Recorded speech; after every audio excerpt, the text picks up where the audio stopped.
Banana muffin gamit ang 4 na perasong saging. Tara, gawin natin yan. Sa lulutuin nga natin ay gagamit tayo ng 4 na perasong saging. Lakatan ang ginamit kong saging dito guys. At tingnan nyo naman, o diba?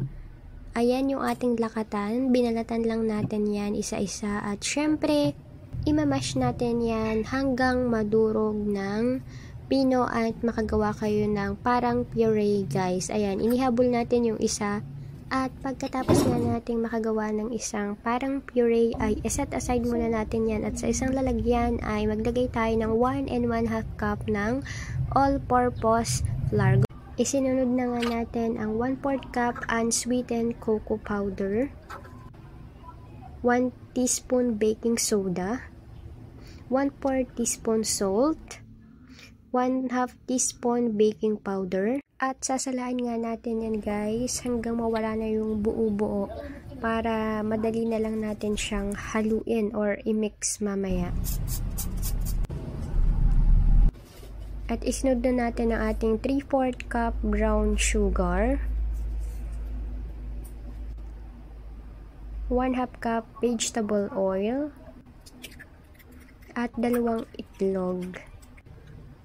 Nilagyan din natin yan ng 1 teaspoon vanilla extract.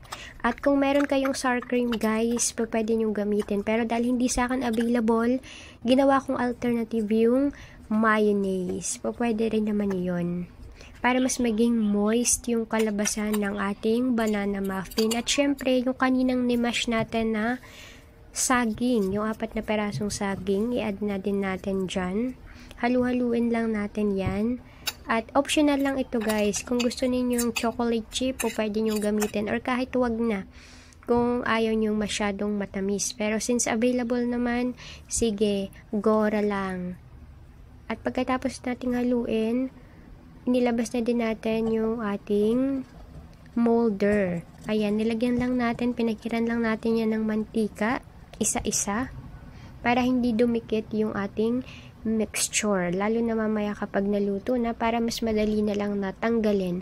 Kahit hindi na kayo gumamit dito guys nung paper cup na pang muffin, pwedeng basta lagyan nyo or pahiran nyo ng mantika yung molder na gagamitin ninyo. At iyan, nilagay na nga natin yan sa oven. Lulutuin natin yan ng mga 15 minutes 180 Celsius. At ayan nga yung kinalabasan, o diba? Ang ganda. So kahit wala siyang paper cup molder, ay magmukha pa rin siyang parang cupcake or muffin. At ayan siya guys yung itsura niya. At na-surprise ako sa lasa ha. Ang sarap pala nito. Since first time ko lang din to ginawa, dahil ngayon lang din tayo nagka-budget para gumawa ng ganitong merienda or pang snack. Alam niyo naman, syempre pag gumagawa ng mga ganitong content, talagang kailangan ng budget dahil pambili ng mga ingredients, yung mga gamit na gagamitin. At ayan, o diba yung itsura niya, ang ganda. At ang sarap niya guys, na-surprise ako dun sa lasa niya. Talagang lasa siyang saging. At hindi siya nakakaumay. Tamang-tama lang yung ating timpla. Very moist yung loob, hindi siya dry. Tamang-tama lang talaga, hindi kagaya ng ibang cupcake na kapag nasobrahan lang ng pagkaluto ay nagda-dry ka agad or tumitigas. Pero ito guys, bukod sa masarap na siya, hindi sa pagbubuhat ng bangko, pero naging jackpot tayo ngayon doon sa ginawa natin. Masarap yung kinalabasan and talagang very moist yung kanyang outcome. Kaya kung gusto niyo din gumawa ng ganitong merienda or pang snack, ay ilalagay ko sa ating description yung mga ingredients na ginamit natin. Or kahit makikita naman ninyo dito sa ating video, yung mga ginamit natin na ingredients dito. Kaya ayan, sa mga gustong itry to guys, subukan nyo na. Hindi kayo magsisisi sa lasa, promise. Ang sarap niya.